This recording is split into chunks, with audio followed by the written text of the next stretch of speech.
अगर आपके घुटनों में दर्द रहता है, आपकी कमर में दर्द रहता है, आपको चलने फिरने में समस्याएं हैं, इस प्रीमिक्स को अगर आप अपनी रोटी में मिला के 1 चम्मच डेली खाने लगेंगे तो आपको किसी पेन किलर या सप्लीमेंट की जरूरत नहीं पड़ेगी। आपके जोड़ों में, आपकी हड्डियों में इतनी ताकत आ जाएगी कि आप दौड़ लगाने के बाद, आप एक्सरसाइज करने के बाद, काम करने के बाद भी थकान महसूस नहीं करेंगे। दोस्तों, तिल तो हम सभी ने देखे हैं, लेकिन तिल में अगर आप 2-3 घरेलू चीजें मिला दें तो आज का हमारा प्रीमिक्स बहुत मैजिकल रहने वाला है, जिसके रिजल्ट बहुत बेहतरीन है। आपके जोड़ों की सूजन को कम करेगा, आपके दर्द को कम करने का काम करेगा और भविष्य में होने वाली जोड़ों की समस्याओं से भी आपको बचाने का काम करेगा। चलिए बहुत ज्यादा देर ना करते हुए जानते हैं कि हमने इस प्रीमिक्स में क्या लिया है, वो कौन सी घरेलू चीजें हैं जिनको मिला के हम इसको बना सकते हैं। दोस्तों, स्टार्ट करने से पहले आप लोग कमेंट बॉक्स में मुझे बताइए कि आपके किस जोड़ में ज्यादा दर्द रहता है और आप मेरी वीडियो कहां से देख रहे हैं। दोस्तों, हमारे फॉर्मुलेशन की जो पहली 2 चीजें हैं वो हड्डियों को पोषण देने के लिए और लुब्रिकेशन यानी कि चिकनाहट को बढ़ाने के लिए बहुत बेहतरीन है। पहली चीज है अलसी के बीज, फ्लैक्स सीड, जिसमें ओमेगा 3 फैटी एसिड बहुत अच्छी मात्रा में होता है, इन्फ्लामेशन को कम करता है, जोड़ों में चिकनाहट को बढ़ाने का काम अलसी के बीज करते हैं। दूसरी चीज है सफेद तिल। सफेद तिल में कैल्शियम बहुत अच्छी मात्रा में होता है, मैग्नीशियम भी होता है, हेल्दी फैट्स भी देखने को मिलते हैं। एक्चुअली ये हड्डियों को मजबूत करने का काम करता है। सफेद तिल को वैसे भी अगर कोई रोज खाता है तो हड्डियां उसकी मजबूत रहती हैं और हड्डियों में दर्द जैसी जो समस्या वो देखने को नहीं मिलती है। दोस्तों, अगली 2 चीजें जोड़ों में सूजन यानी कि इन्फ्लामेशन को कम करने के लिए। पहली चीज है इसमें कलौंजी। कलौंजी में थाइमोकिनोन नाम का एक बहुत बेहतरीन कंपाउंड होता है जो सूजन को कम करता है, इन्फ्लामेशन को लगातार रिड्यूस करने का काम करता है, जोड़ों में दर्द जो होता है इन्फ्लामेशन की वजह से उसको शांत रखता है और दर्द के एहसास को भी ये कम कराता है। दूसरी चीज है मेथी दाना। मेथी दाना एक एंटी इन्फ्लामेटरी कंपाउंड है, हम सब जानते हैं, लेकिन ये वात को यानी कि जो बाई के रोग होते हैं, जो दर्द बनाते हैं हमारे शरीर में, उनको लगातार रिड्यूस करने का काम करता है। इसके अलावा ये मांसपेशियों, लिगामेंट और टेंडन को भी मजबूती प्रोवाइड करने का काम करता है। दोस्तों, अगली चीज हमने फॉर्मुलेशन में डाली है ब्लड सर्कुलेशन को बढ़ाने के लिए, वो है सौंठ। क्योंकि आप देखिए ब्लड सर्कुलेशन बढ़ेगा तभी तो जो चीज आप कंज्यूम कर रहे हैं वो एक एक सेल, एक एक टिश्यू तक पहुंचेगी।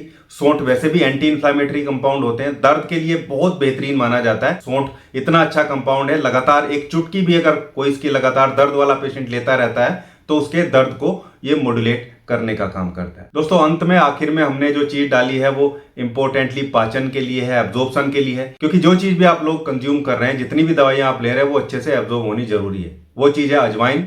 अजवाइन एक बहुत ही बेहतरीन पाचक है। दूसरा, ये जो चीज आप ले रहे हैं ये थोड़ी सी गर्म तासीर की नजर आती है, लेकिन अजवाइन के साथ जब आप लेंगे तो ये अच्छे से डाइजेस्ट होंगी और इनकी वजह से किसी को गैस, ब्लोटिंग ऐसी समस्या बन सकती है तो उसको रोकने का काम करेंगे। दोस्तों, ये वो सारी चीजें थी जो हमें अपने प्रीमिक्स में लेनी है, लेकिन अब जानते हैं कि असली कंपोजिशन क्या है, क्योंकि सही मात्रा और सही समय पे लेना बहुत जरूरी है, नहीं तो उतने फायदे हमें देखने को नहीं मिलते हैं।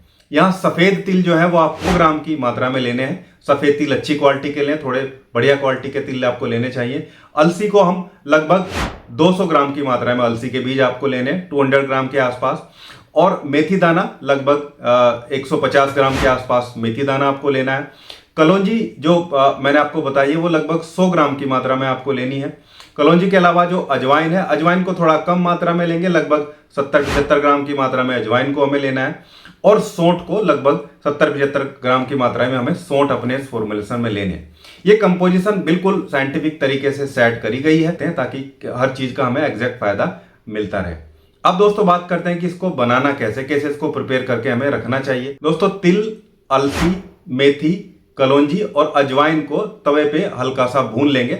भून लेने का मतलब ये ध्यान रखेंगे कि 1-2 मिनट ही भूनना है आपको, ऐसा नहीं कि उसको जला दे, क्योंकि जब आप हर्ब को जला देते हैं तो उसके जो एक्चुअल में जितने फायदे वो हमें नहीं मिलते हैं, कुछ चीजें उसकी नष्ट हो जाती हैं। इनको भूनने के बाद में एक हल्का सा दरदरा सा आप इनका पाउडर बना लेंगे और जो सौंठ है उसको आखिर में इसको इसी पाउडर में मिला देंगे। याद रखिए सौंठ को नहीं भूनना है, क्योंकि वो ऑलरेडी पाउडर की फॉर्म में ही आपको मिलेगा। इन सब चीजों को मिला के और एक एयर टाइट कांच के बर्तन में भर के आपको रखना है। कांच के बर्तन में इसलिए क्योंकि उससे जो हाफ लाइफ है, किसी भी चीज की जो लाइफ है वो खराब नहीं होती और इसके गुण लगातार अच्छे काफी दिन तक बने रहते हैं। अब दोस्तों बात करते हैं इसको लेना कैसे।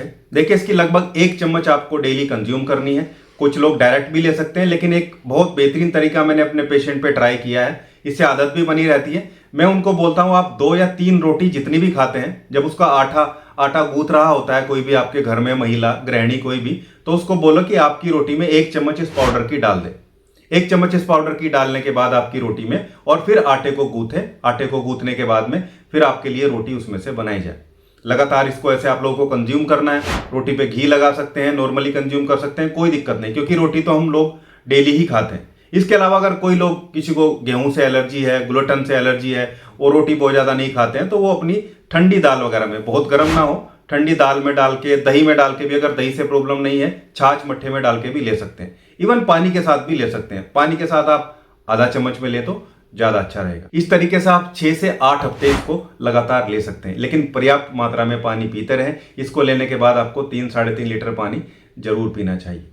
दोस्तों अब बात करते हैं कि इसको लेते हुए किन लोगों को सावधानी रखनी चाहिए। देखिए, सबसे पहली सावधानी प्रेग्नेंट लेडी की है। प्रेग्नेंट लेडी या कोई ब्रेस्ट फीडिंग फीमेल है तो उसको बिना डॉक्टर से पूछे, ये गर्म चीज़ें होती हैं, इनका इस्तेमाल नहीं करना चाहिए। इसके अलावा अगर आप ब्लड प्रेशर की दवाइयाँ ले रहे हैं, खून को पतला करने की दवाइयाँ ले रहे हैं, या फिर आप डायबिटीज़ की गोलियां लगातार लेते हैं, क्योंकि ये भी आपके ब्लड प्रेशर को कम करेगी, खून को थोड़ा सा पतला करने का काम करेगी, आपकी शुगर को भी मेथी डाउन करती है। तो डॉक्टर से पूछ के या फिर थोड़ी मात्रा में आप इनको कंज्यूम कर सकते हैं। बहुत ज़्यादा मात्रा में सेवन नहीं करना है। बहुत ज़्यादा मात्रा में सेवन करने से गैस, ब्लोटिंग या पेट फूलना जैसी समस्या हो सकती है। निर्धारित मात्रा जो मैंने बताई उसमें ही आप सेवन करें तो ज़्यादा बेहतर रिजल्ट आपको देखने को मिलेंगे।